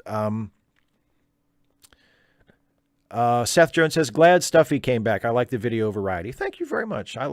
Stuffy is one of my favorite types of videos to make. I love Stuffy the character. I love Stuffy the dog. I love all those characters. I love making those videos. Sequence 77 says, I realize recent polls aren't exactly useful yet in predicting true election outcomes, but do you have insight on how so many people can still be supporting Trump and what it says about the U.S.? I don't think it requires any particular insight. I think it suggests that there are a lot of people in the country who are deeply ignorant and prejudiced,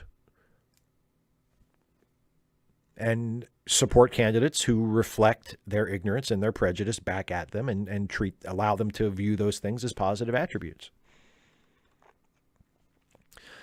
Well, no, David, Biden is not doing the genocide. Let's get that straight. Biden is not doing the genocide.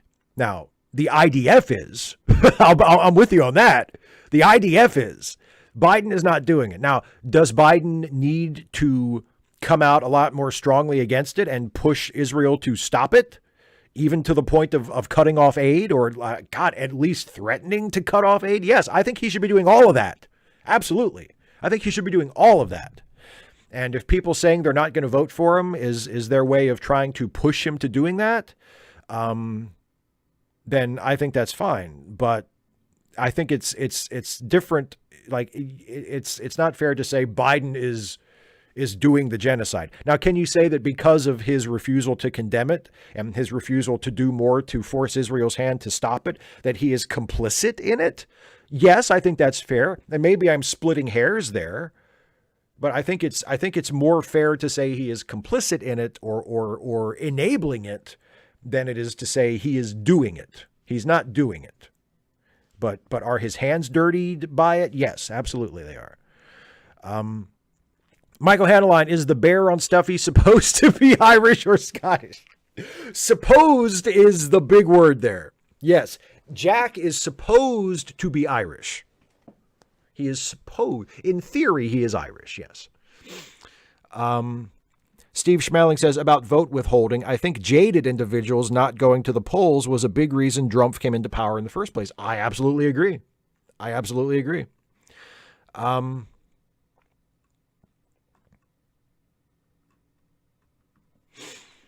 Super chats from John Burns. My point, religion doesn't need to be serious. I agree with you there.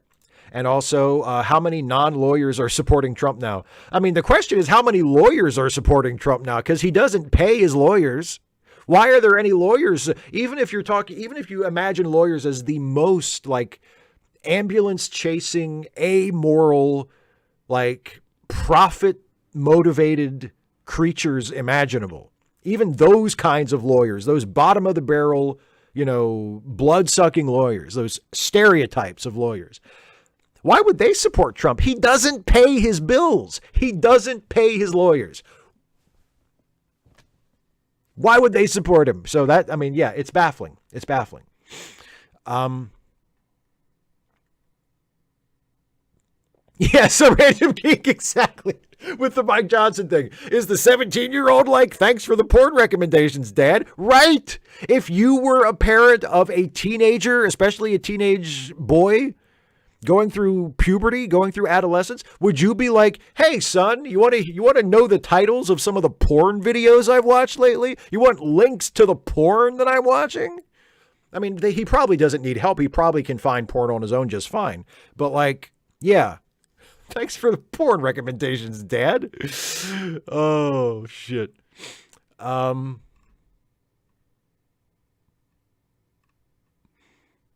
Isaiah Taylor. I love Space Camp. Actually, I should watch that again at some point. It's been a long time since I've watched it, but yeah, I love Space Camp.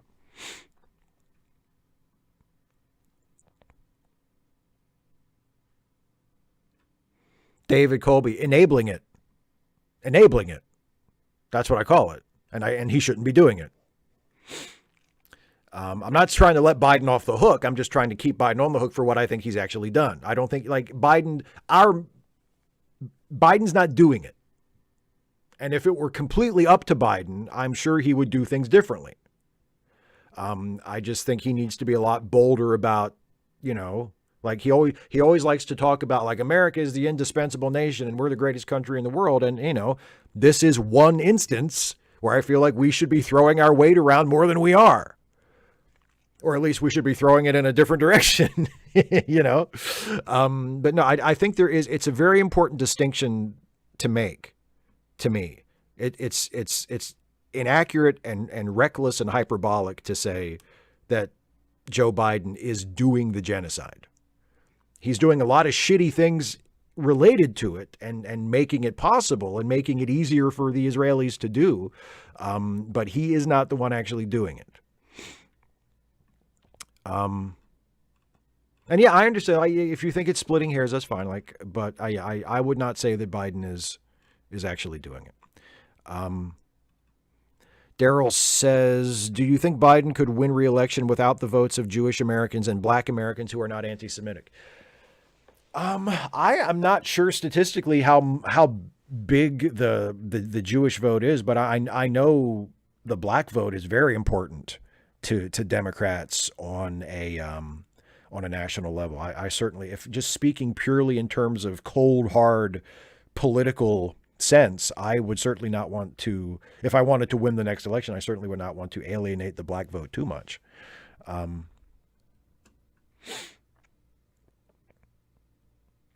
225 AD says, I always thought CRT TVs were awesome because they were basically living room particle accelerators.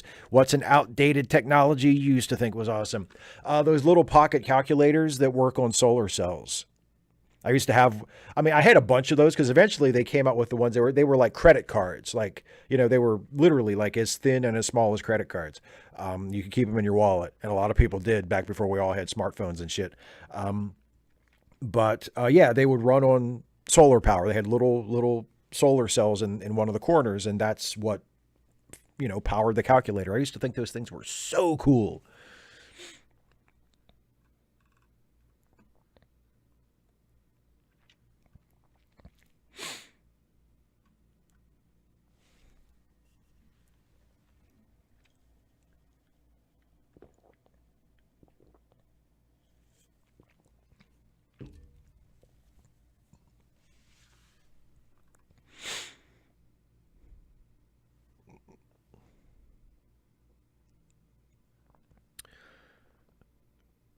Steve says, where'd you pick up this filth, son? From you. I learned it from watching you. Exactly. John Burns in his super chat, in the movie, will Eugene Levy play Mike Johnson? That's pretty good.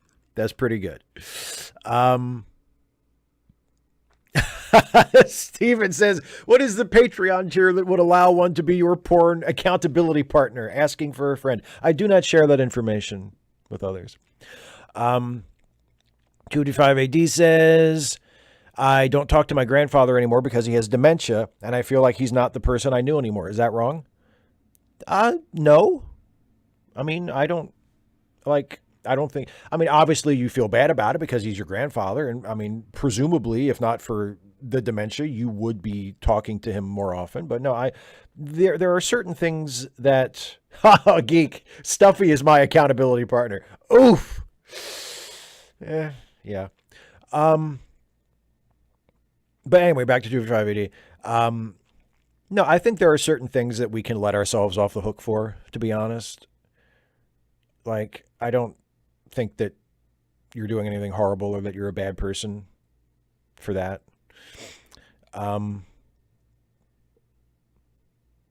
There was one. Oh, Brian Baker asks, other than NYPD Blue, what is your favorite criminal procedural TV show?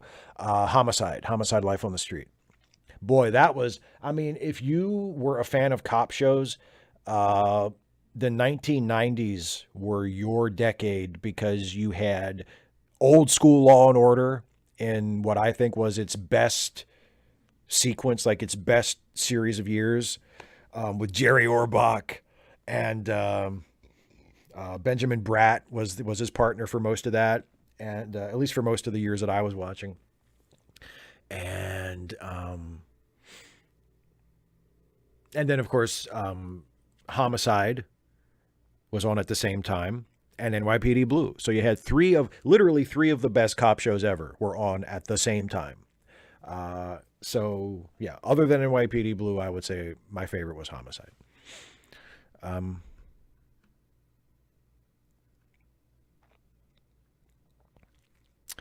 Yannick Muller said, I watched Abbott and Costello meet Frankenstein just now. Please talk a little bit about Universal's Frankenstein films.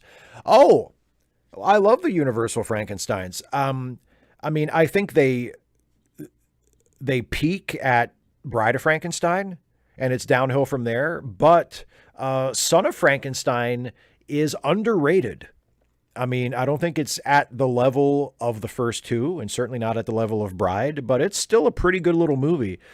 And actually, Ghost of Frankenstein isn't terrible.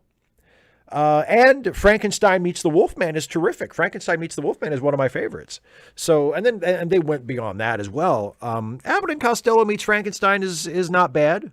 Is probably the best of the Abbott and Costello Universal monster movies. But yeah, the Frankenstein movies are probably the strongest of the series of particular characters, Because like they did a few Dracula movies, but they only did the one Dracula movie with Bela Lugosi, and then it was always other actors playing him. Usually John Carradine, but they did Son of Dracula with Lon Chaney Jr. playing Dracula. Playing Dracula's son. Sorry, I don't want to spoil the big surprise. Playing Dracula's son. But the Dracula movies as a series aren't that great. The Wolfman didn't really get a series. The Wolfman just got his one solo movie, and then he got folded into the Monster Mash movies. Invisible Man got a bunch of different movies, but other than the first one, none of them were super great. A couple of them were okay, but none of them were nearly as good as the first one. But the Frankenstein movies, I mean, actually sort of and the Mummy movies. The first Mummy movie is pretty good. The second Mummy movie is okay. And then after that, again, there's a pretty dramatic tapering in terms of quality. But the Frankenstein movies actually maintained some semblance of quality for a little while there. I mean, the first Frankenstein is a masterpiece. Bride of Frankenstein is an even greater masterpiece. It's still one of the greatest horror movies ever made. Like I said, Son of Frankenstein is underrated. Ghost of Frankenstein is not as good as Son of Frankenstein, but it's still kind of underrated, and is fun, you know. And Frankenstein Meets the Wolfman, I think, is fantastic. So, you know, yeah, the Frankenstein universals are quite good, I think. John Burns, why do you have $20 bills in your wallet, Steve? For that bit in the video. Stephen G. Clenard with a member message. Would it be unreasonable to demand that VP Harris be protected in a cellular regeneration and entertainment chamber in a top secret secure bunker deep down below the face of the earth, monitored 24/7? No, it would not. At least until Republicans lose control of the House and we have a Democrat as Speaker of the House once again, then you can ease up and let Kamala, out to, to pursue her life and her career. Until then, yeah, we need to keep her extra super duper safe. Because, yeah, if something happens to Joe and something happens to Kamala, then we got President Mike Johnson. Nobody wants that. Nobody who should be consulted in these decisions wants that.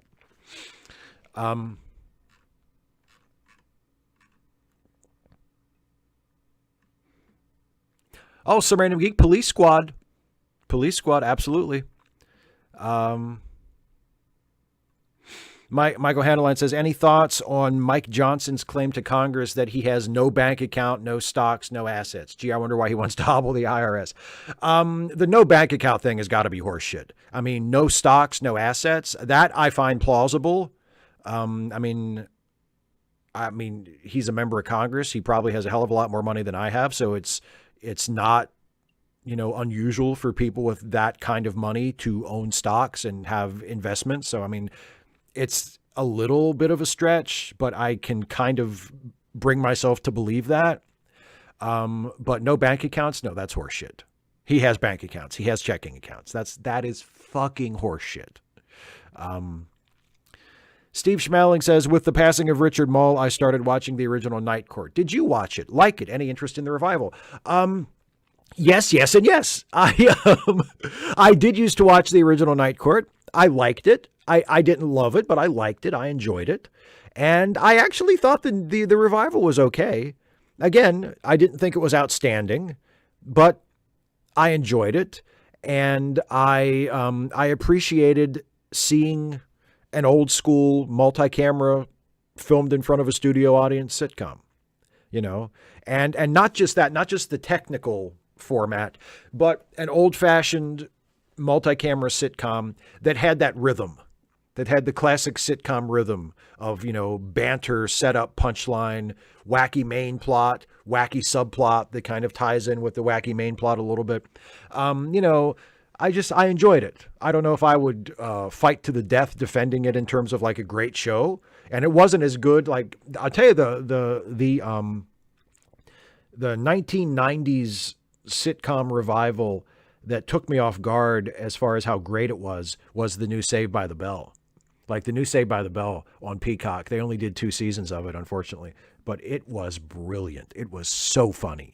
I thought it was just fantastic. And the new Night Court is not anywhere close to that. Like, it's not even in the same league as that. But it was okay. Like, it was fine. I assume they'll do another season, because it seems like with these streaming shows, especially the streaming shows that are revivals of old shows, it seems like they're doing them like in batches of 2 seasons. So I assume there's another season coming at some point.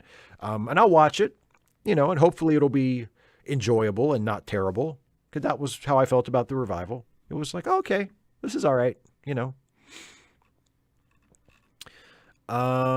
me see.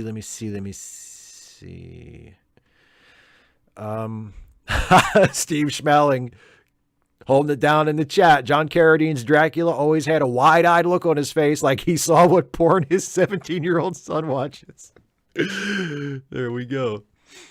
Howard D. Natali, I loved Homicide: Life on the Street. Possibly the first time I really noticed the quality of writing in a cop show. Likely because there were so many of those shows back then. Well, that and also the writing on Homicide was goddamn brilliant. Homicide was a show where, it didn't just have good writing for a cop show. It had good writing for a show, period. It was one of the best written TV shows of its time or of any time, really. Like, it's just a brilliantly written show. There are episodes of Homicide that are so goddamn good. And of course, yes, it was really well directed, and its visual style was very innovative and very influential at the time. And the cast was amazing. It always had fantastic actors. But even aside from all of those positive attributes, it was just such an amazingly written show. It was so good. Yeah, absolutely.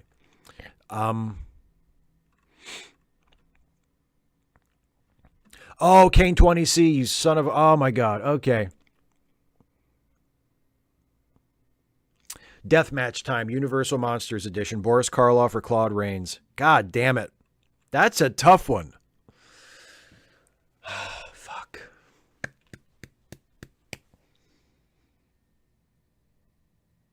Claude Rains. I will take Claude Rains. I'm sorry. I'm sorry, Boris. I love you. I love Boris Karloff. But I think I love Claude Rains more. Gotta go with Claude Rains. And Karloff, when he played Frankenstein, had the disadvantage of not being able to speak. Although he got to speak a little bit in the later ones, but not very much.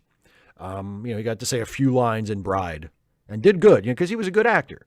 But for the most part, Karloff had to give his performance without the advantage of being able to speak. Claude Rains gave his performance in The Invisible Man with the disadvantage of nobody seeing his face until literally the final shot of the movie. And there are lots of scenes where he's not even physically in the scene. It's just his voice. He's not even on the set with the bandages around his head. Like, he is literally not there. It is just his voice creating his presence, and he pulls it off. So I'm going Claude Rains. But that's tough. That's a tough one.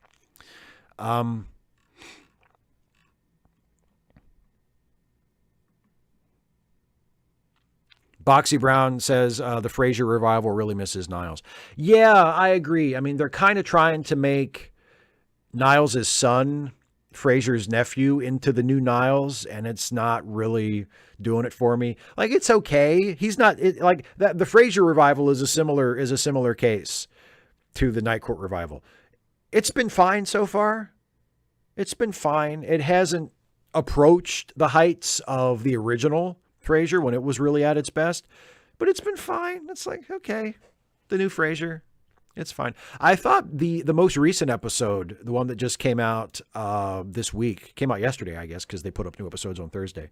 I think that was probably the strongest episode so far, but it hasn't like blown me away, but it's been fine. But yeah, I do agree that it misses that tension, that dynamic between Frasier and Niles, that competition, that rivalry, that bitterness between the two brothers, the constant game of petty one-upsmanship that was really an engine for,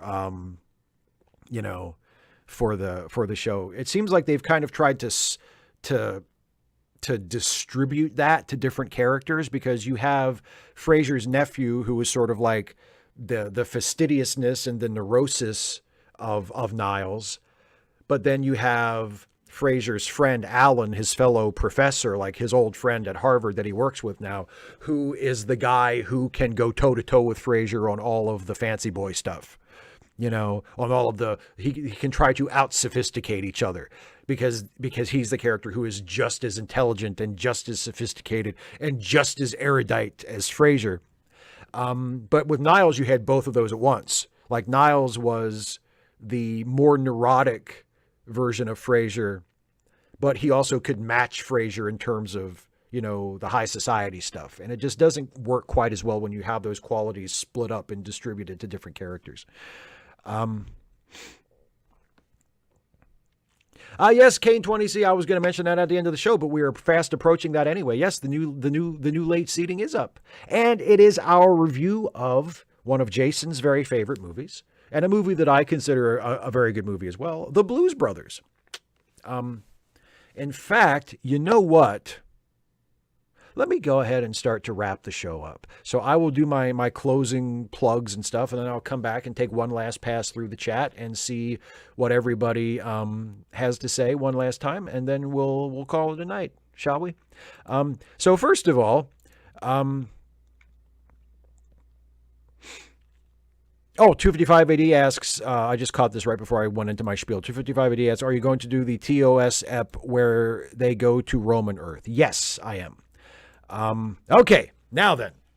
So, thank you all for watching. For those of you who enjoy my work here on YouTube, if you want to support this channel, one way to do that is by going to patreon.com/Steve Shives and becoming a patron, or clicking the join button and becoming a channel member. And if you do either one of those at any level whatsoever, from $1 a month on up to however much you can afford and you think I'm worth, one of the perks is you can submit questions ahead of time for these Ask Away live streams. And those are the questions that I read at the beginning and answer in the first section of the show. So thank you all so much, all of you who are supporters, all of you who are patrons or channel members, for your support. I could not do this without you.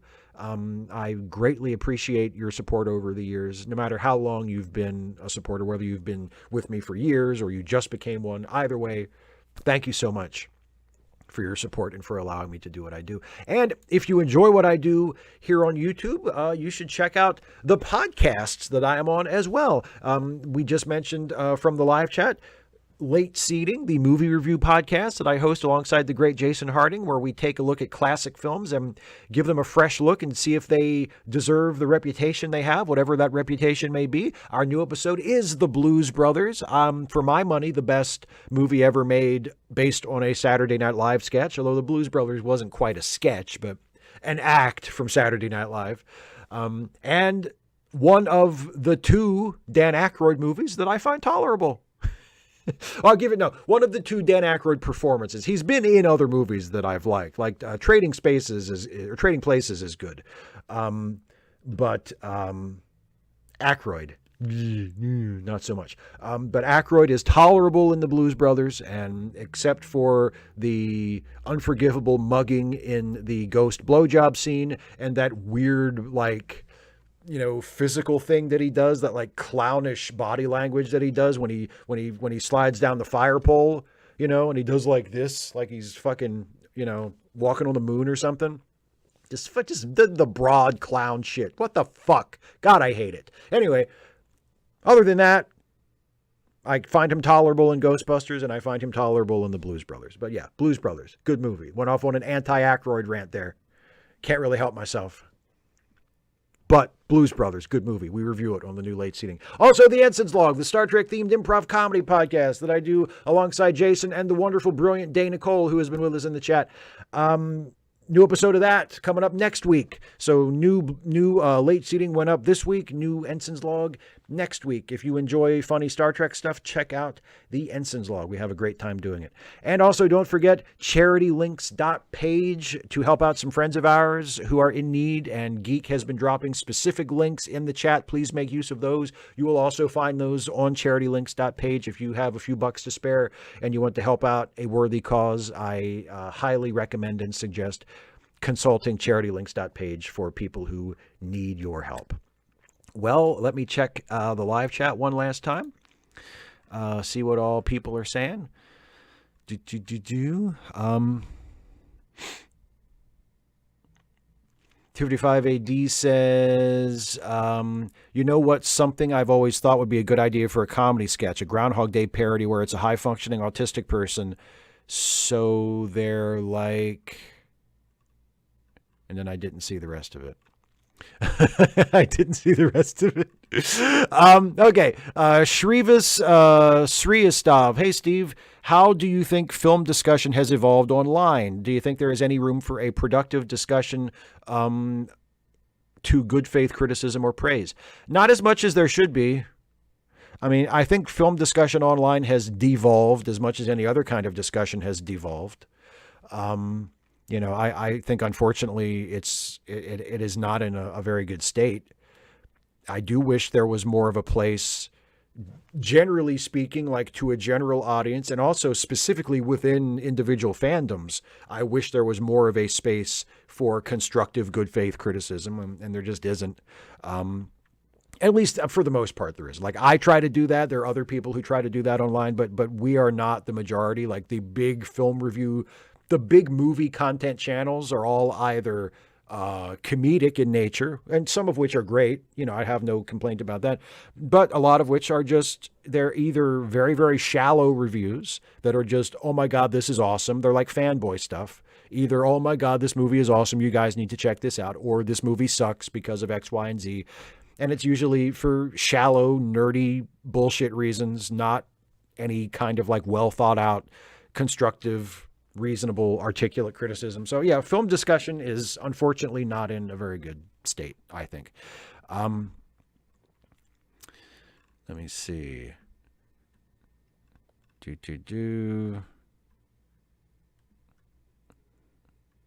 Oh, that's right, Dana. We no longer need to donate to support the SAG-AFTRA strike because that strike was settled. The WGA won its strike a month ago, and SAG-AFTRA won its strike this past week. So there we go. See you in 3 years. Hopefully there won't be another strike in 3 years. But you know what? If there has to be, there has to be.